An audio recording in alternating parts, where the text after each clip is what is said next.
다른 때는 성가대실에 가면은 연습이 아직 끝나질 않아가지고 한참 기다렸던 데가 많은데 오늘은 일찍부터 끝나가지고 예배 올라갈 준비를 하고 계셨어요. 어떻게 준비가 다 끝났나 그렇게 봤더니 오늘 정말 아름다운 찬양을 하나님께 드렸습니다. 다시 한번 하나님께 감사의 박수 올려드립니다. 가급적이면 이런 찬양을 자주 좀 부탁을 드립니다. 오늘 본문은 종려주일에 예루살렘에 입성하셨던 예수님께서 다시 성 밖으로 나오셨다가 베단이라는 곳에 잠시 머무르셨던 예수님이 이제 월요일에 다시 예루살렘으로 올라가시면서 있었던 일들을 기록하고 있습니다. 예수님의 사역 패턴, 예수님이 이 땅 가운데 행하셨던 일들을 가만히 보면 일정한 패턴이 있는데 예수님은 아마도 밤이 늦도록 기도하시며 하나님 앞에 하나님의 뜻을 구하고 계셨을 것입니다. 그러셨던 예수님께서는 아마 새벽 일찍 베다니에서 나오시며 몹시 시장하셨던 것 같고, 그리하여 마침 잎이 무성한 무화과 나무를 발견하시고 그 무화과 나무에서 열매를 찾으셨습니다. 지난주에도 말씀을 드렸던 것처럼 이 무화과 나무의 특징은 꽃이 없이 바로 열매 맺는 그런 나무라고 말씀을 드렸습니다. 뿐만 아니라 이 무화과 나무는 잎이 무성할수록 열매가 많은 특징을 가지고 있습니다. 이런 특징을 잘 알고 계셨던 예수님은 잎이 무성한 이 무화과 나무에게 열매가 많을 것이라 예상하시고 그 무화과 나무 아래에서 열매를 찾으셨습니다. 그런데 예수님의 예상과는 달리 이 무화과 나무가 잎만 무성하지 열매가 없었다는 것이죠. 이 사건은 바로 우리에게 열매 맺지 못하는 신앙은 결국 하나님의 존엄한 심판을 받을 수밖에 없다는 교훈을 우리에게 주셨다는 사실을 우리는 지난주에 살펴보았습니다.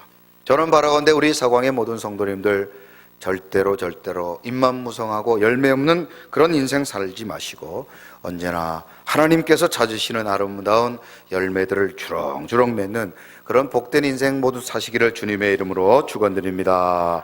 우리 옆 사람에 이렇게 한번 축복해 봅니다. 어떻게 그렇게 열매를 많이 맺게 생기셨습니까? 너는 담장 너머로 뻗은 나무 가지에 푸른 열매처럼 하나님의 귀한 축복이 삶에 가득히 넘쳐날 거야.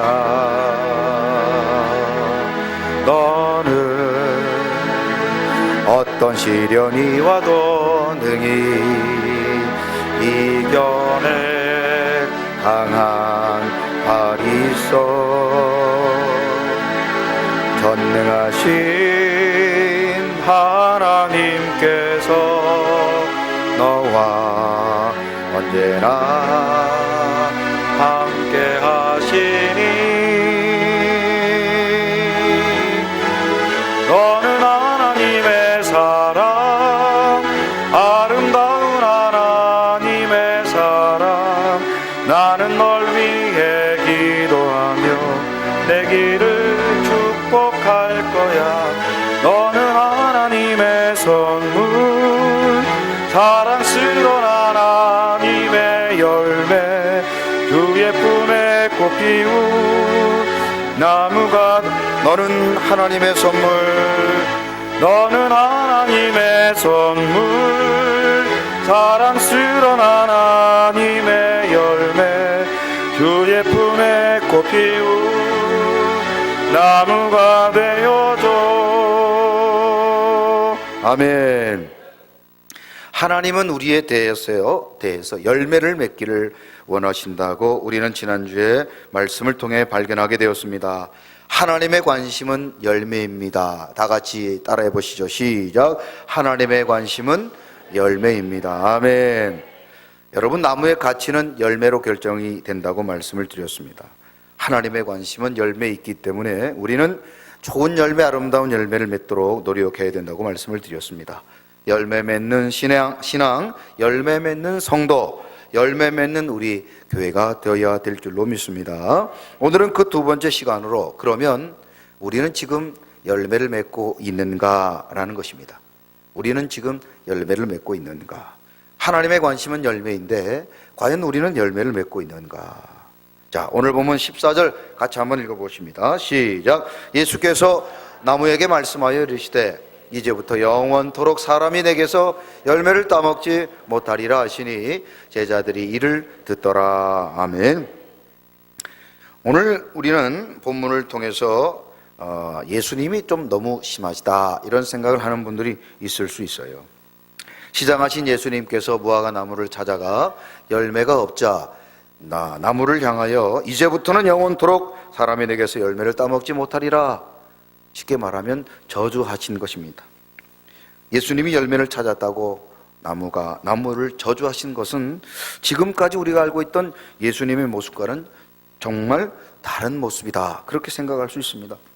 사랑의 주님이 그렇게 당신이 좀 시장하시다고 너무 심하게 나무를 저주한 것 아닌가, 이렇게 생각하는 분들이 있습니다.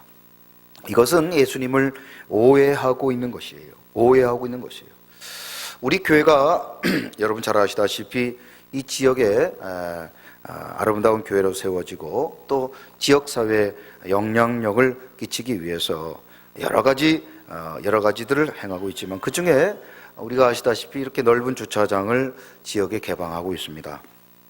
교회 주변에는 식당이나 어린이집, 또 크고 작은 사무실이 많기 때문에 지역 주민들이 주차할 곳이 없어서 어려움을 호소하고 있어서 우리 교회는 아무 조건 없이 주차장을 개방하여 드립니다. 그런데 이렇게 지역 주민들에게 개방하고 있는 이 주차장을 모두가 다 그렇게 감사하게만 생각하는 것 아닌 것 같습니다.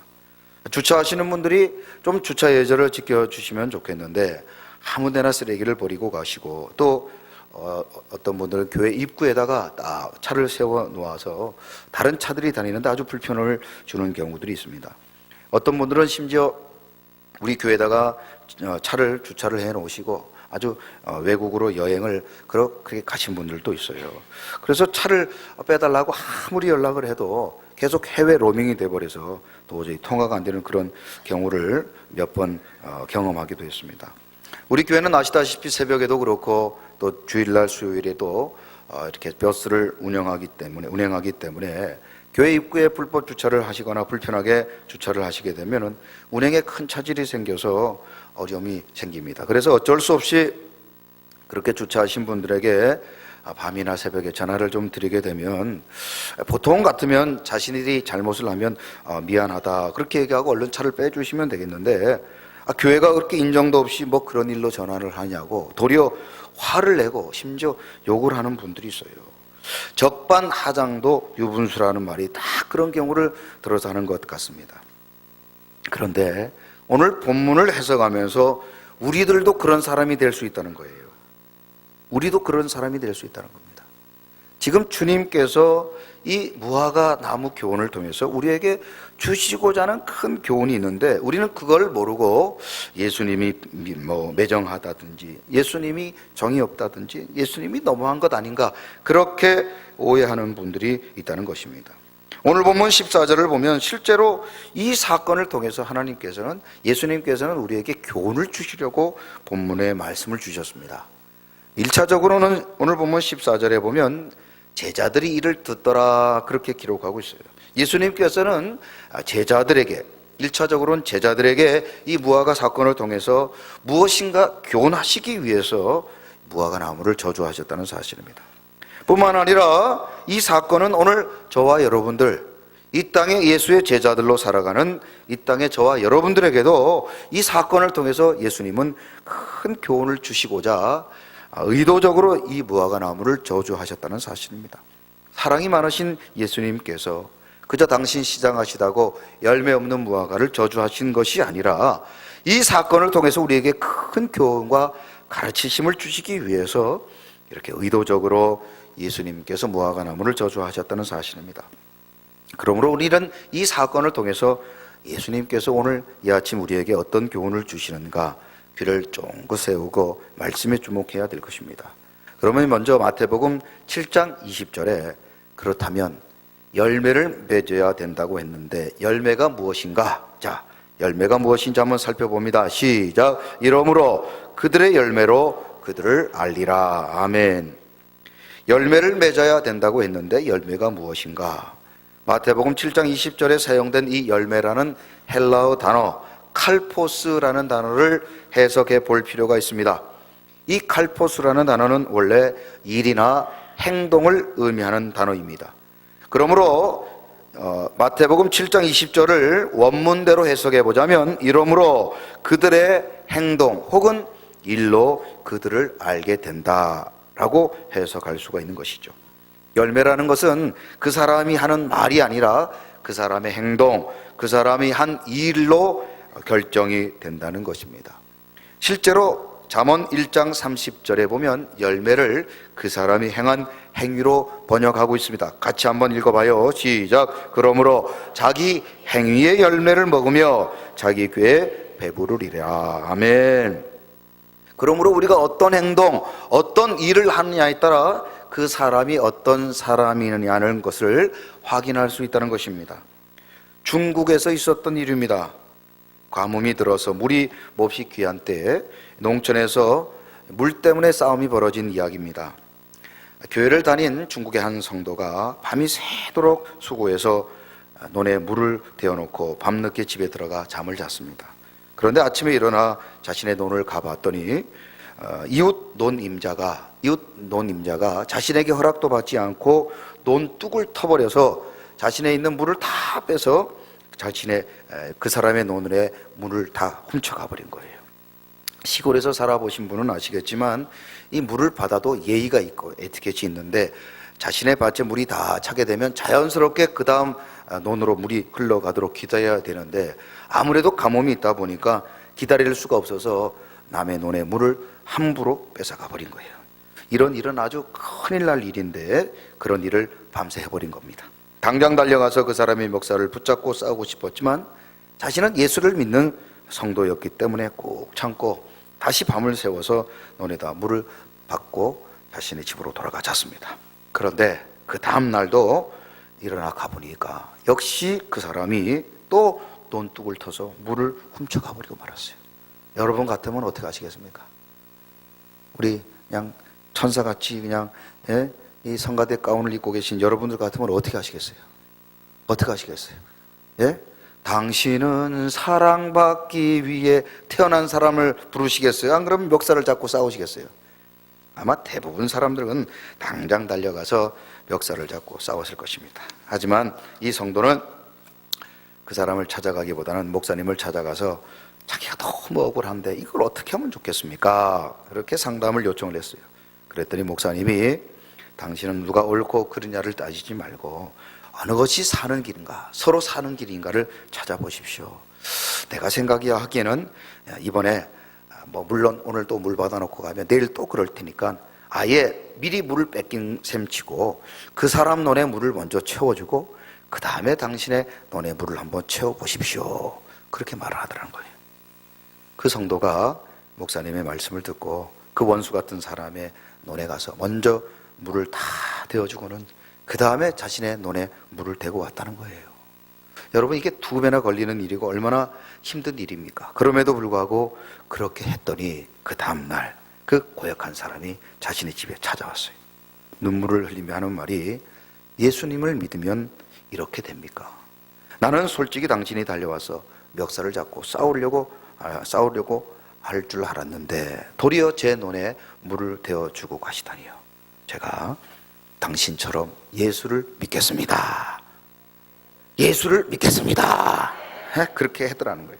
결국 그의 선행으로 귀한 한 영혼이 예수님을 믿게 되는 그런 역사가 있었다는 것입니다.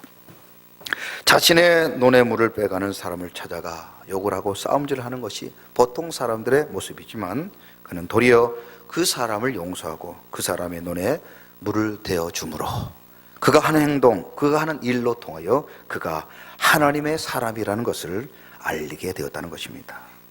교회를 다니고 중직을 맡고 멋진 말을 하지만 그의 삶에 아무 쓸모없는 것이 있다면 그 사람은 주님의 저주받은 임만무성한 무화과 나무와 무엇이 다르겠냐는 것입니다.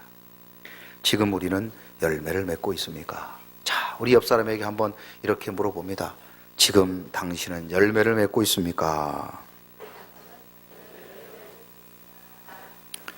좀 크게 좀 물어봐요. 시작. 당신은 열매를 맺고 있습니까? 혹시 우리가 목사님, 제가 그래도 예전에는 많은 열매를 맺었습니다. 훌륭하시죠? 훌륭하죠. 그런데 지금은 어떠십니까? 여기서 한 가지 우리는 기억해야 합니다. 한번 따라 하시죠. 하나님의 두 번째 관심은 지금 열매를 맺고 계십니까? 하나님은 열매에 관심이 있으시지만 그 열매가 지금 맺고 있느냐에 관심이 있다는 것이죠. 예수님이 갑자기 무화과 나무를 찾아가 열매를 구하셨습니다. 심지어 마가복음 11장 13절에는 무화과 때가 아니라고 말씀하고 있어요. 아니, 때도 아니고 갑자기 찾아가셔서 갑자기 열매를 요구하셨는데 열매가 없다고 무화과를 저주하셨습니까? 이것은 우리에게 교훈을 주시는 것입니다. 예수님이 지금 우리에게, 지금 우리가 열매를 맺고 있는가에 관심이 있으시다는 것입니다. 아무리 멋진 나무라도, 과거에 아무리 많은 열매를 맺었다 할지라도 지금 열매를 맺고 있는가? 지금 열매를 맺고 있는가? 지금 열매를 맺지 못한다면 쓸모없이 버림을 받게 된다는 사실입니다. 그래서 요한 1서 3장 18절은 다음과 같이 우리에게 말씀하고 있습니다. 자, 같이 한번 읽어봐요. 시작. 자녀들아, 우리가 말과 혀로만 사랑하지 말고 행함과 진실함으로 하자. 아멘. 여기서 행함이라는 단어를 주목해 볼 필요가 있습니다. 앞서 말씀드렸던 칼포스라는 이 행함, 일이라는 단어, 열매라는 단어의 공통점은 현재 분사 형태라는 것입니다. 현재 분사. 현재 분사라는 것은 과거의 어떤 시점부터 지금까지 계속 되어지는 것을 일컫는 단어를 말하는 것입니다. 지금 행하고 있는가? 지금 행동하고 있는가? 신앙생활이라는 것은 마치 진행 중에 있는 경기와 같고 마치 계속 짓고 있는 건축물과 같다는 사실을 잘 알고 있을 것입니다. 신앙생활은 지금 계속 되고 있어야 되는 것입니다. 우리는 비록 완성은 이루지 못했지만 오늘도 우리에게 주신 사명을 감당하고 지금도 열매 맺기 위해 노력해야 한다는 것입니다. 왜냐하면 주님은 마치 무화과 나무를 갑자기 찾아가심으로 그에게 열매를 요구하신 것처럼 요한계시록 3장 3절에 보면 도둑같이 오시기 때문입니다. 자, 같이 한번 읽어봐요. 시작. 그러므로 내가 어떻게 받았으며 어떻게 들었는지 생각하고 지켜 회개하라. 만일 일깨지 아니하면 내가 도둑같이 이르리니 어느 때에 내가 이르는지 내가 알지 못하리라. 아멘. 옆에 분들에게 이렇게 축복해 봅니다. 지금 잘합시다. 지금 잘해야 돼요. 지금 잘해요. 신앙생활이란 지금 잘하는 것입니다. 지금 충성하고 지금 헌신하고 지금 기도하고 지금 예배하고 지금 헌금하고 지금 봉사하는 것입니다. 나중에 시간 되면, 여유가 되면, 여러분, 그건 신앙생활이 아니에요. 그건 신앙생활이 아니에요. 우리 남편들이 아내에게 내가 나중에 음식물 쓰레기 버려주고 내가 나중에 설거지 해주고 나중에 호강시켜줄게, 여러분 다 그런 말에 속아왔잖아요. 다 그런 말에 속아왔잖아요. 여러분, 하나님 앞에도 마찬가지입니다. 우리가 지금 헌신하고 지금 충성하고 지금 하나님 앞에 영광이 되고 기쁨이 되고 열매되는 우리 서광의 성도님들이 되어야 될 줄로 믿습니다. 그런데 여러분, 딱 깨놓고 얘기하면 지금 우리가 지금 열매 맺고 있습니까? 지금 하나님께 기쁨이 되고 있습니까? 지금 우리가 영광이 되고 있습니까? 여러분, 저는 오늘 말씀을 준비하면서 이 말씀, 지금이라는 단어 앞에 정말 들러올 수밖에 없었어요. 오늘 마가복음 11장의 기준으로 보자면 여러분, 임만무성하다가 결국 주님으로부터 저주받아 뿌리까지 말라버렸던 그 무화과처럼 우리 모두도 저주를 받을 수밖에 없는 인생이라는 것입니다. 마가복음 11장만 보면은 우리는 다 소망 없는 인생입니다. 지금 내가 열매가 없는데, 지금 내가 하나님 앞에 충성하지 못하는데 우리는 어쩌면 좋을까? 그저 우리는 그렇게 그래서 절망할 수밖에 없습니다. 그런데 하나님은 그런 하나님만은 아니셨다는 사실입니다. 누가복음 13장에 보면 오늘 본문과 아주 유사한 내용이 기록되어 있습니다. 그런데 누가복음 13장과 오늘 본문인 마가복음 11장의 차이는 바로 오래 참으시는 하나님을 우리에게 소개한다는 점이죠. 여러분 가운데 오늘 마가복음 11장의 사건을 보면서 예수님이 너무 성급하신 것 아닌가 그렇게 생각하시는 분들이 계실 것 같습니다. 그래서 누가복음 13장 6절과 9절을 보시면 하나님은 절대로 그런 하나님만이 아니시라는 사실을 우리에게 말씀해 줍니다. 여러분, 열매가 지금 필요하지만 지금 열매 맺지 못하는 나무들을 다 찍어버리는 것이 아니라 하나님은 오래 참으십니다. 자, 누가복음 13장 6절과 9절까지를 한번 우리 같이 한번 읽어보십니다. 시작. 이에 비유로 말씀하시되 한 사람이 포도원에 무화과를 심은 것이 있더니 와서 그 열매를 구하였으나 얻지 못한지라. 포도원 지기에게 이르되 내가 3년을 와서 이 무화과 나무에서 열매를 구하되 얻지 못하니 찍어버리라. 이제 땅만 버리게 되었느냐. 대답하여 이르되 주인이여 금년에도 그대로 두소서. 내가 두릅하고 거름을 줄이니 이후에 만일 열매가 열면 좋거니와 그렇지 않으면 찍어버리소서 하였다 하시니라. 아멘. 여러분 어떠십니까? 누가복음 13장 말씀을 좀 읽어보니까 좀 안도의 한숨이 나오지 않습니까? 한번 옆 사람에게 이렇게 축복해 봅니다. 휴, 살았다. 좀 시키는 대로 해보세요. 야, 살았다. 예? 큰일 날 뻔했잖아요. 마가복음 11장의 말씀만 있었다면 우리는 그냥 다 찍어버림을 당할 텐데 누가복음 13장의 말씀 통해서 하나님께서 유예 기간을 주셨다는 것입니다. 유예 기간을 주셨다는 거예요. 여러분, 누가복음 13장의 비유에는 몇 가지 특징이 있는데 첫 번째, 무화과 나무가 어디에 심겨져 있습니까? 포도나무에 숨겨져 있어요. 포도나무에 숨겨져 있어요. 이 이스라엘 고대 근동에서 지금도 마찬가지지만 이스라엘 백성들은 나무 중에 최고를 여러분 포도나무로 칩니다. 무슨 나무요? 포도나무. 최고의 나무를 포도나무로 칩니다. 그런데 이 포도나무의 밭에 무엇을 심었어요? 무화과 나무를 심었어요. 포도나무 아래 무화과 나무를 심었어요. 어떤 이유인지는 모르지만 이런 일은 결코 흔한 일은 아닙니다. 포도나무를 위해서 심지어 모든 나무들, 모든 풀들을 뽑는 그런 농부는 있어도 포도나무에 무화과를 심는 사람은 없습니다. 그런데 오늘 본문에 보면 이 주인이 포도나무에 숨겨져 있는 그 무화과 나무에 대해서 깊이 관심을 가지고 계시다는 것입니다.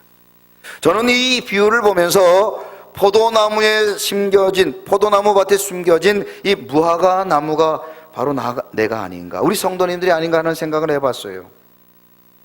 포도원에 무화과 나무를 심는 경우가 흔치 않듯 우리가 하나님의 영광을 위하여 하나님이 찾으시고 사용하는 사람들, 정말 포도나무처럼 아름다운 나무들, 귀한 사람들이 얼마나 많습니까? 그런데 왜 하나님은 이렇게 쓸모없는 무화과 나무와 같은 저 같은 인생을 선택하셨을까? 이런 생각을 한번 해봤어요. 어리석고 교만하고 마른 막대기 같고 타다남은 재와 같은 그런 인생을 하나님은 불쌍히 여기실 뿐 아니라 포도원과 같이 귀하고 아름다운 거룩한 공동체에 담임 목사로 불러주시고 우리에게 귀한 직분을 주신 것, 우리가 어찌 여러분들 감사와 찬양을 드리지 않을 수 있겠습니까? 그래서 저는 오늘 이 말씀을 보면서 이런 찬양을 하나님께 드릴 수밖에 없습니다. 내가 주님 앞에 무엇입니까? 마른 막대기가 아닙니까? 내가 주님 앞에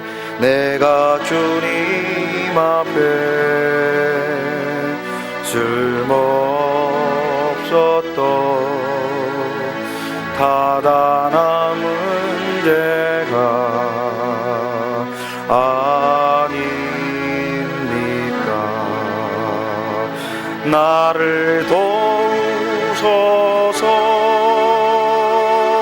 일으키소서, 나와 동행하사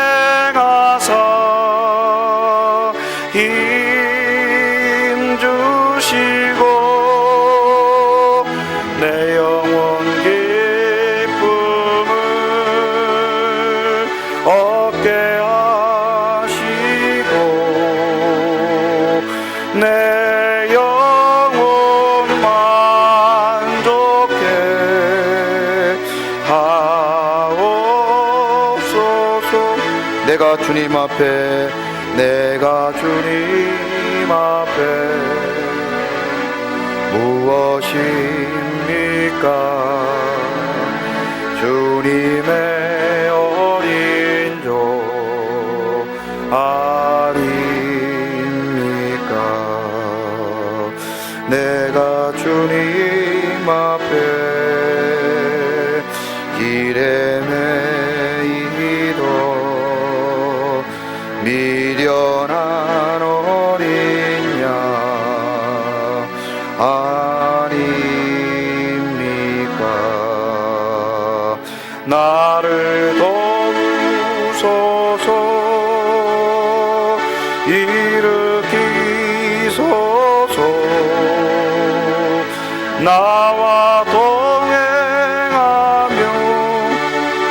힘 주시고 내 영혼 기쁨을 얻게 하시오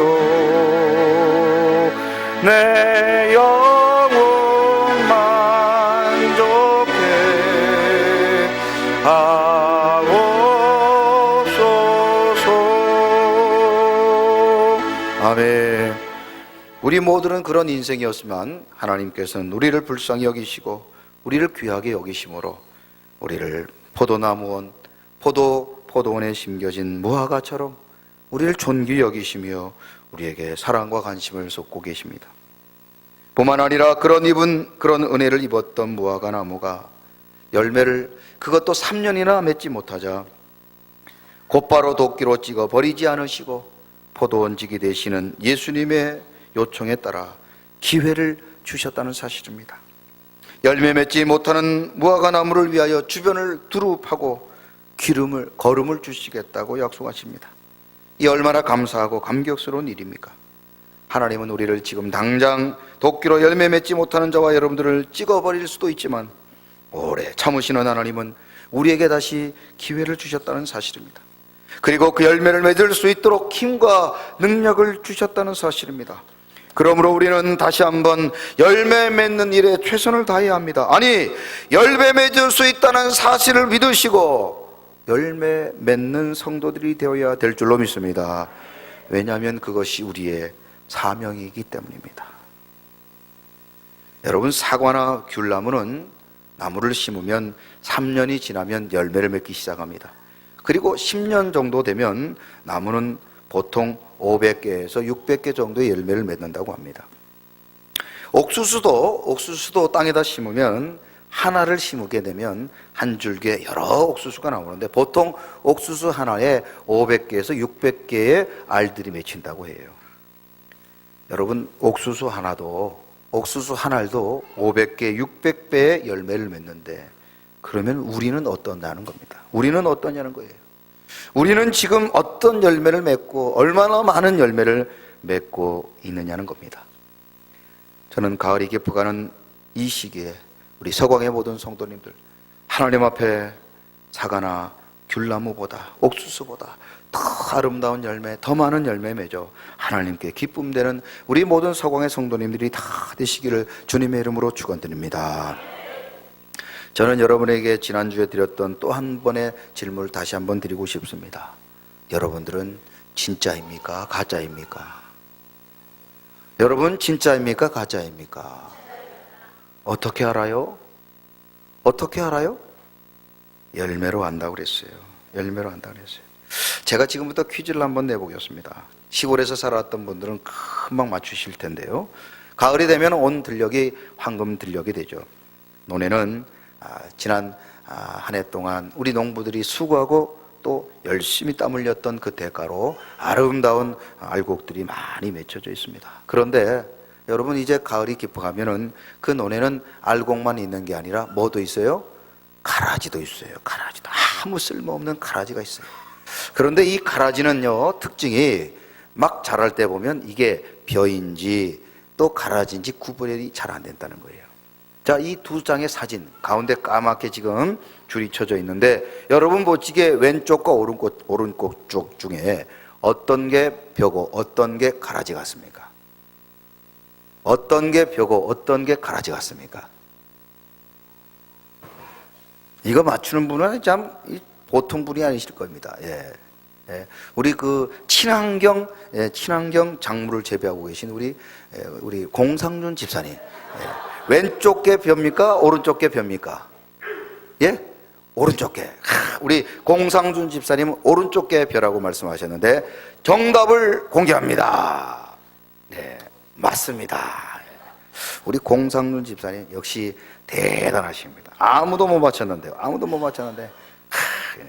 우리 집사님이 지금 친환경 이 농작물을 재배하시는데 보약입니다, 보약. 예, 얼마나 수고하시는지 몰라요. 맞아요.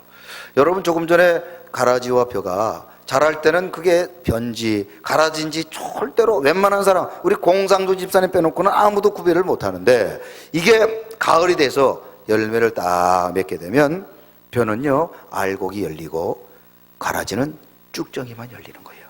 아무 쓸모없는 쭉정이만 열리는 것입니다.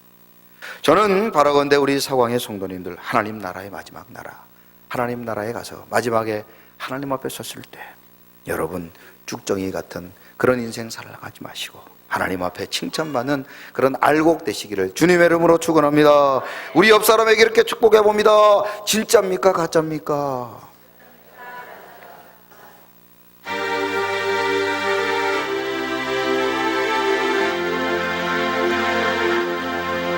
나 주님의 기쁨 되기 원하네. 내 마음을 새롭게 하소서. 새 부대가 되게 하여 주사. 주님의 빛 비추게 하소서.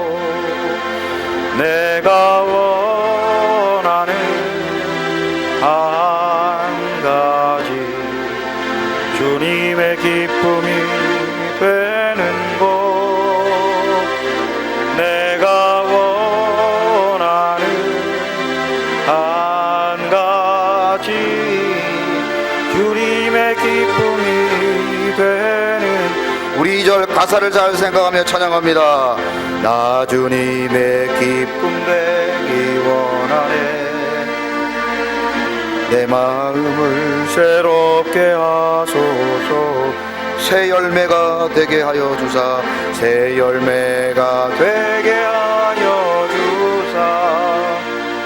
주님의 빛 비추게 하소서. 내가 원하는 한 가지, 주님의 열매가 되는 것.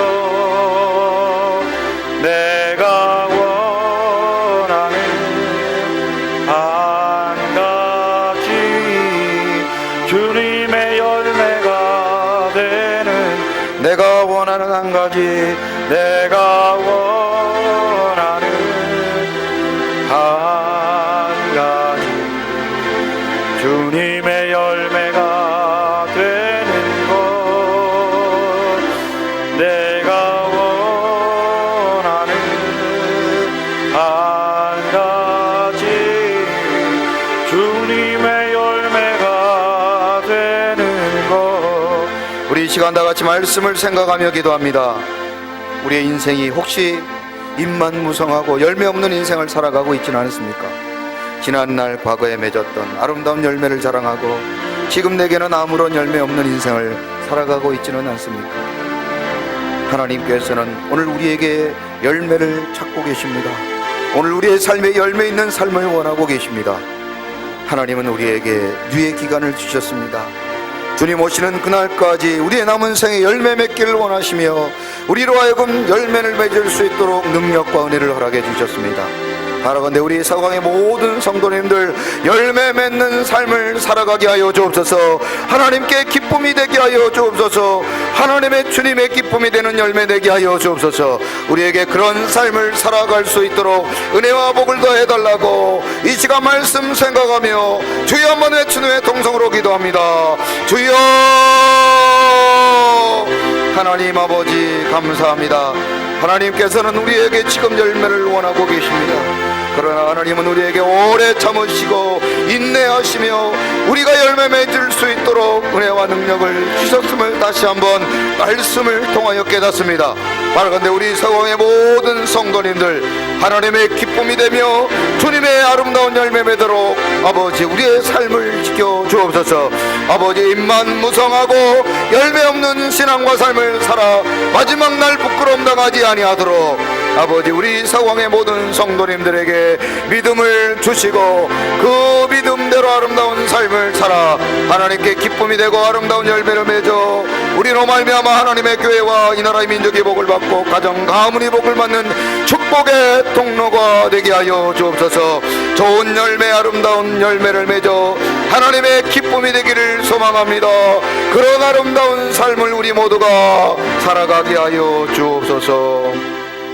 하나님 감사합니다. 우리 서강의 모든 성도님들은 절대로 입만 무성하고 열매 없는 인생 살아가지 아니하도록 하나님이 기뻐하시는 아름다운 열매 맺어 살아가는 우리 모두가 되게 하여 주옵소서. 주님 오시는 그날까지 오래 참으시고 인내하시는 하나님 앞에 하나님께 기쁨이 되는 아름다운 열매 주렁주렁 맺어 하나님께는 영광이 되고 나로 말미암아 우리 교회와 가정과 가문이 복을 받는 그런 아름다운 축복의 열매 축복의 통로들이 되게 하여 주옵소서. 예수 그리스도의 이름으로 축복하며 기도드리옵나이다. 아멘. 다 같이 일어나 마지막 찬양 드립니다.